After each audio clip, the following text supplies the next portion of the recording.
Hello friends, welcome to SSC crackers. आज की class में हम लोग मौलिक अधिकार एवं कर्तव्य से related A to Z MCQ करने वाले हैं। बहुत इंपॉर्टेंट टॉपिक है ये। यहाँ से क्वेश्चन आपके एग्जाम के लिए बनता है, तो चलिए स्टार्ट करते हैं फर्स्ट क्वेश्चन से। पहला क्वेश्चन है, भारतीय संविधान के किस भाग को भारत का मैग्ना कार्टा कहा जाता है? बहुत इंपॉर्टेंट क्वेश्चन है। किस पार्ट को कहा जाता है मैग्ना कार्टा? तो राइट आंसर क्या होगा? Part third. पार्ट थर्ड जो है आपका फंडामेंटल राइट से रिलेटेड है, इसको भारत का मैग्ना कार्टा कहा जाता है। नेक्स्ट है, fundamental rights in the Indian constitution are inspired by the constitution of which country? भारतीय संविधान में मौलिक अधिकार किस देश के संविधान से प्रेरित है? किस देश के संविधान से प्रेरित है? तो आप कहेंगे यूएसए यानी यूनाइटेड स्टेट्स ऑफ अमेरिका से ये प्रेरित है। और जो फंडामेंटल ड्यूटीज है वो यूएसएसआर से जो है प्रेरित है, ये ध्यान रखना है आपको। नेक्स्ट है, how many fundamental rights were originally provided in the constitution? मूल संविधान में कुल कितने मौलिक अधिकार दिए गए थे? कितने थे? तो आप कहेंगे 7। ओके, राइट आंसर क्या होगा? 7। यहाँ क्वेश्चन ध्यान से समझेंगे कि मूल संविधान के बारे में पूछा गया है कि उसमें कुल कितने मौलिक अधिकार दिए गए थे, तो 7 था। नेक्स्ट है कि which constitutional amendment removed the right to property from the list of fundamental rights? किस संवैधानिक संशोधन द्वारा जो है संपत्ति के अधिकार यानी राइट टू प्रॉपर्टी को मौलिक अधिकारों की सूची से हटाया गया? तो वो कौन सा संवैधानिक संशोधन है? तो आप कहेंगे 44th amendment act 1978। At present, right to property is classified as which type of right? वर्तमान की बात करें हम लोग तो उसमें संपत्ति का अधिकार किस प्रकार का अधिकार है? ये किस प्रकार का अधिकार है? तो ये आज के डेट में लीगल राइट है, कानूनी अधिकार है। तो इसको पहले जो 7 था उसमें से इसको रिमूव किया गया। अब जो है टोटल 6 फंडामेंटल राइट्स हैं। नेक्स्ट है कि which article of the constitution guarantees equality before law? कानून के समक्ष समानता की गारंटी देता है, यह संविधान का कौन सा अनुच्छेद है? राइट आंसर होगा आर्टिकल 14। नेक्स्ट है कि भारतीय संविधान का वो कौन सा अनुच्छेद है जो एबोलिशन ऑफ अनटचेबिलिटी से संबंधित है? तो एबोलिशन ऑफ अनटचेबिलिटी से जो रिलेटेड है वो है आर्टिकल 17, ये ध्यान रखना है आपको।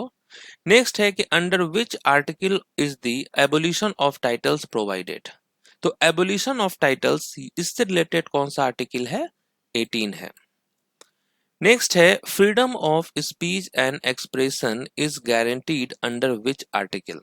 Freedom of speech and expression ये किस अनुच्छेद में वर्णित है? तो राइट आंसर होगा आर्टिकल 19(1)(a) में होगा। ठीक है, ये ध्यान रखना है 19(1)(a). नेक्स्ट है, freedom of press is implicit in which article of the constitution? Press की स्वतंत्रता संविधान के किस अनुच्छेद में अंतर्निहित है? तो इसका भी आंसर होगा आर्टिकल 19(1)(a). नेक्स्ट है, protection of life and personal liberty is provided under which article? तो इससे संबंधित कौन सा आर्टिकल है? वो है आर्टिकल 21, अनुच्छेद 21। Right to education is a fundamental right under which article? शिक्षा का अधिकार किस अनुच्छेद के तहत एक मौलिक अधिकार है? करेक्ट आंसर क्या होगा? आर्टिकल 21(a) होगा। ये क्वेश्चन बहुत बार पूछा गया है। नेक्स्ट है, which articles can not be suspended even during a national emergency? राष्ट्रीय आपातकाल के दौरान भी किन अनुच्छेदों को निलंबित नहीं किया जा सकता है? ये कौन सा आर्टिकल है? तो वो है आर्टिकल 20 एंड 21। ठीक है, इसको निलंबित नहीं किया जा सकता है राष्ट्रीय आपातकाल के दौरान भी। नेक्स्ट है, which article prohibits human trafficking and forced labour? मानव तस्करी और जबरन श्रम का निषेध किस अनुच्छेद में है? तो ये है आर्टिकल 23 में। नेक्स्ट है, which article prohibits the employment of children below 14 years in factories and hazards occupation? कारखानों एवं खतरनाक कार्यों में 14 वर्ष से कम आयु के बच्चों के रोजगार पर प्रतिबंध किस अनुच्छेद द्वारा लगाया गया है? ये लगाया गया है आर्टिकल 24 के अंतर्गत। Next, which article was described by doctor B R Ambedkar as the heart and soul of the constitution? तो डॉक्टर बी आर अंबेडकर ने जो है संविधान के किस अनुच्छेद को संविधान का हृदय और आत्मा कहा था? किसको कहा था? अनुच्छेद 32 को, आर्टिकल 32 को।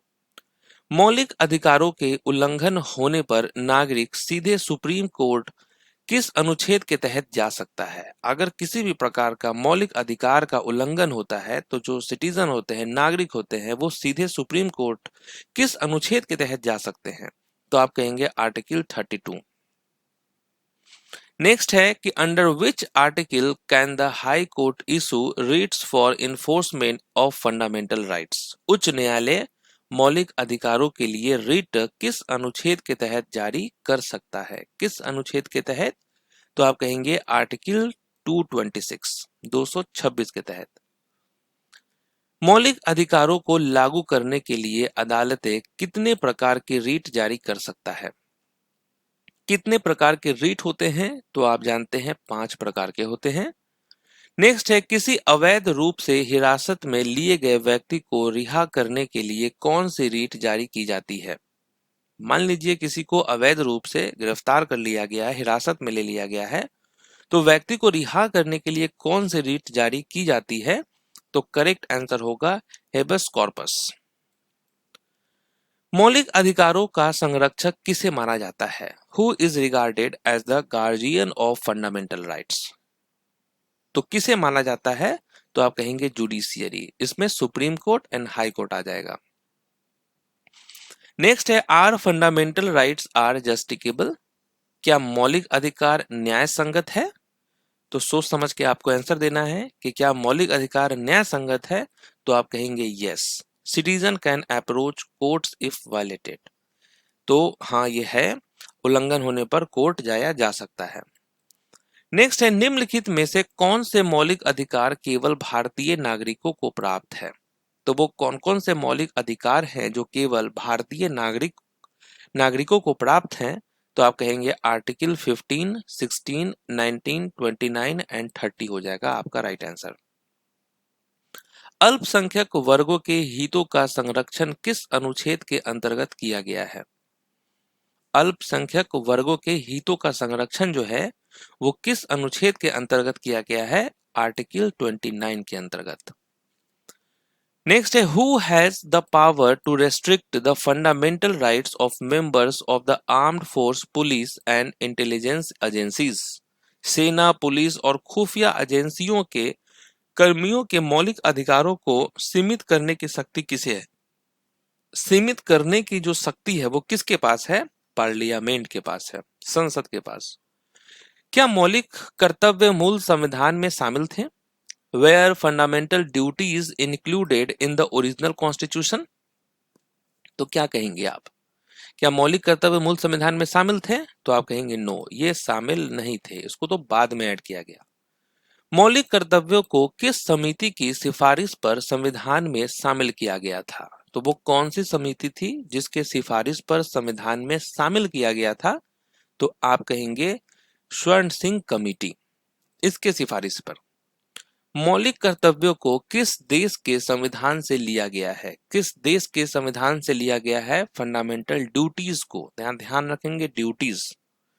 तो राइट आंसर क्या होगा? यूएसएसआर। मौलिक कर्तव्यों को किस संवैधानिक संशोधन अधिनियम द्वारा जोड़ा गया था? तो वो कौन सा संवैधानिक संशोधन था जिसके द्वारा जो है जोड़ा गया था? तो राइट आंसर होगा 42nd अमेंडमेंट एक्ट 1976। 42वें संविधान संशोधन द्वारा 1976 में कितने मौलिक कर्तव्य जोड़े गए थे? तो जब 42वां संशोधन हुआ तो उसके द्वारा कितने मौलिक कर्तव्य जोड़े गए थे? तो 10 मौलिक कर्तव्य जोड़े गए थे। वर्तमान में भारतीय संविधान में कुल कितने मौलिक कर्तव्य हैं? कितने हैं फंडामेंटल ड्यूटीज एट प्रेजेंट की बात करें तो 11 है, 11 है। 11वां मौलिक कर्तव्य संविधान में कब और किस संशोधन द्वारा जोड़ा गया था? जो 11th फंडामेंटल ड्यूटीज था वो संविधान में कब और किस संशोधन द्वारा जोड़ा गया था? तो 86th अमेंडमेंट एक्ट 2002 के द्वारा जोड़ा गया था। नेक्स्ट है 11वें मौलिक कर्तव्य में क्या प्रावधान है? जो ये 11th फंडामेंटल ड्यूटीज है उसमें क्या प्रावधान है? तो आप क्या कहेंगे? राइट आंसर होगा यहाँ पर कि 6 से 14 वर्ष के बच्चों को शिक्षा के अवसर प्रदान करना, ये शामिल किया गया था 11 फंडामेंटल ड्यूटीज में। Fundamental duties are described in which part of the constitution? तो संविधान के किस भाग में वर्णित है फंडामेंटल ड्यूटीज? पार्ट 4A में है ये। मौलिक कर्तव्यों को संविधान के किस अनुच्छेद के तहत रखा गया है? मौलिक कर्तव्यों को संविधान के किस अनुच्छेद के तहत रखा गया है? 51A के तहत। क्या मौलिक कर्तव्य अदालतों द्वारा कानूनी रूप से लागू करने योग्य है? फंडामेंटल ड्यूटीज तो है, सॉरी फंडामेंटल राइट्स तो है, लेकिन फंडामेंटल ड्यूटीज मौलिक कर्तव्य अदालतों द्वारा कानूनी रूप से लागू करने योग्य है? तो आप कहेंगे no, they are not, they are non justiciable. ये जो है नॉन जस्टिकेबल है, मतलब कि आपको करना है, मतलब आपका कर्तव्य है, जैसे कि बड़ों का जो है कि रिस्पेक्ट करना, देश के प्रति समर्पण देना, तो ये सब हमारा ड्यूटीज है, कर्तव्य है। नेक्स्ट है respecting the national flag and national anthem is a fundamental duty under which article? तो राष्ट्रीय ध्वज और राष्ट्रीय गान का सम्मान करना किस अनुच्छेद के तहत मौलिक कर्तव्य है? क्योंकि आप देश के नागरिक हैं तो राष्ट्रीय ध्वज और राष्ट्रीय गान का सम्मान तो आप करेंगे ना, तो ये किस अनुच्छेद के तहत है? तो आप कहेंगे 51A होगा यहाँ पर, यानी हमारा पहला ही जो फंडामेंटल ड्यूटीज है वो ये दिया हुआ है। नेक्स्ट है to develop scientific temper, humanism and the spirit of inquiry and reform is a part of which article? तो ये किस आर्टिकल में दिया हुआ है? To develop scientific temper, humanism and the spirit of inquiry and reform is a part of which article? तो ये है 51AH। ओके, 51AH में है। Protecting public property and abjuring violence is a fundamental duty under which article? सार्वजनिक संपत्ति की सुरक्षा करना और हिंसा से दूर रहना किस अनुच्छेद के तहत मौलिक कर्तव्य है? तो 51AI हो जाएगा आपका राइट आंसर।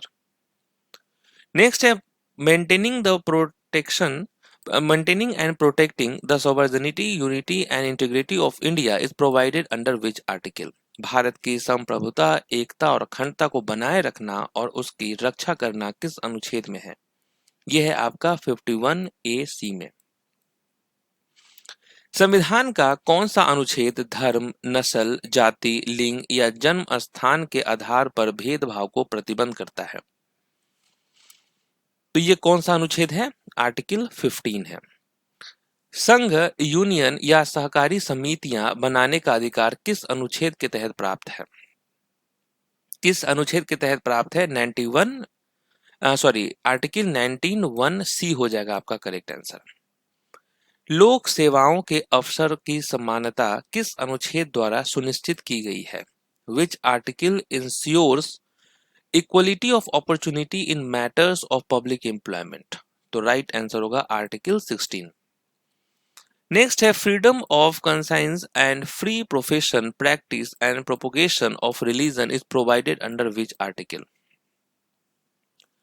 तो ये जो है किस अनुच्छेद के तहत अनुच्छेद में दिया गया है? तो वो है आर्टिकल 25। नेक्स्ट है which article protects the right of minorities to establish and administer educational institution? ये कौन सा आर्टिकल है? 30 है। नेक्स्ट है किस सर्वोच्च न्यायालय के मामले में निजता के अधिकार यानी राइट टू प्राइवेसी को अनुच्छेद 21 के तहत मौलिक अधिकार घोषित किया गया? ये काफी इंपॉर्टेंट क्वेश्चन है कि किस सर्वोच्च न्यायालय के मामले में जो राइट टू प्राइवेसी है उसको अनुच्छेद 21 के तहत मौलिक अधिकार घोषित किया गया? तो राइट आंसर होगा KS Puttaswamy versus Union of India 2017। Next है कि which writ literally means we command and is issue to a public official to perform their duty? वो कौन सी रीट है जिसका शाब्दिक अर्थ हम आदेश देते हैं और जो किसी लोक अधिकारी को अपना कर्तव्य निभाने हेतु जारी की जाती है? ये है आपका मैंडमस में। Which committee was set up by the government in 1999 to identify legal provision for implementing fundamental duties? मौलिक कर्तव्यों को लागू करने हेतु कानूनी प्रावधानों की पहचान के लिए 1999 में किस समिति का गठन किया गया था? तो ये कौन सा समिति है? तो वर्मा कमेटी है। नेक्स्ट है, क्या संसद संविधान की मूल संरचना को बदले बिना मौलिक अधिकारों में संशोधन कर सकती है? क्या संसद संविधान की मूल संरचना को बदले बिना मौलिक अधिकारों में संशोधन कर सकती है? तो आप कहेंगे यस, कर सकती है। कौन सा मौलिक कर्तव्य वनों, झीलों, नदियों और वन जीवों सहित प्राकृतिक पर्यावरण की रक्षा और सुधार पर बल देता है? ये कौन सा फंडामेंटल ड्यूटीज है? तो आप कहेंगे 51 ए जी हो जाएगा राइट आंसर। तो चलिए, यहाँ पर जो हमारा जो एक इम्पॉर्टेंट टॉपिक था फंडामेंटल राइट्स एंड ड्यूटीज, उससे रिलेटेड हमने यहाँ पर 50 एमसीक्यू किया है। बहुत इंपॉर्टेंट टॉपिक है। तो कितना क्या स्कोर आया है कमेंट करके आप बताएंगे। मिलते हैं नेक्स्ट टॉपिक में, तब तक के लिए ऑल द बेस्ट।